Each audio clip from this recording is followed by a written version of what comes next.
যোৱাকালি এটা ঘটনা হৈছে অতি দুৰ্ভাগ্যজনক আপোনালোকে গম পায় ধুবুৰীৰ লোকসভাৰ প্ৰতিনিধি ৰকিবুল হুছেইন ডাঙৰক দিন দুপৰতে আৰক্ষীৰ নিৰাপত্তা বেষ্টনীত থকাৰ মাজতো কিছুমান ব্যক্তিয়ে আক্ৰমণ কৰে ৰাজপথত আৰু তেখেতৰ ওপৰত শাৰীৰিক অত্যাচাৰ কৰে তেখেতৰ পুত্ৰকো দৌৰি দৌৰি প্ৰাণ ৰক্ষাৰ বাবে তেওঁ যাব লগা হয় আৰু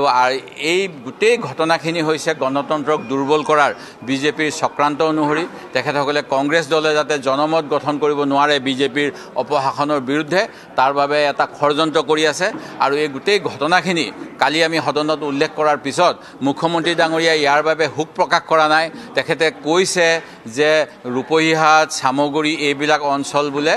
ৰকিবুল হুছেইনৰ অঞ্চল গৃহ বিভাগৰ মন্ত্ৰীয়ে যদি এনেকৈ নিজে দায়হৰা মন্তব্য দিয়ে যিজন মুখ্যমন্ত্ৰী ইয়াতকৈ দুৰ্ভাগ্যজনক কথা গণতন্ত্ৰৰ বাবে হ'ব নোৱাৰে আৰু অসম আৰক্ষীৰ স্পেচিয়েল ব্ৰাঞ্চত ৰাতিপুৱা 7 বজাত নগাঁও আৰক্ষী কণ্ট্ৰল ৰুমত মিটিঙৰ পূৰ্বে আৰু ৰূপহীহাট থানাৰ ওচিকো মিটিঙৰ পূৰ্বে আগতীয়াকৈ তেখেতৰ কাৰ্যসূচী জনোৱাৰ পিছতো আৰক্ষীয়ে যি নিৰাপত্তা নোলোৱাৰ ব্যৱস্থা কৰিলে এই গোটেইখিনিতে চৰকাৰী ষড়যন্ত্ৰ জড়িত থকাৰ আমি অনুমান কৰিছোঁ আৰু সেই গতিকে গোটেই বিষয়টো আলোচনা কৰাৰ বাবে আজি সদনত আমি দাবী জনাইছোঁ অধ্যক্ষ মহোদয়ে এতিয়া সভা স্থগিত কৰিছে আৰু আমি পুনৰ দাবী কৰোঁ যে এই গোটেই ষড়যন্ত্ৰ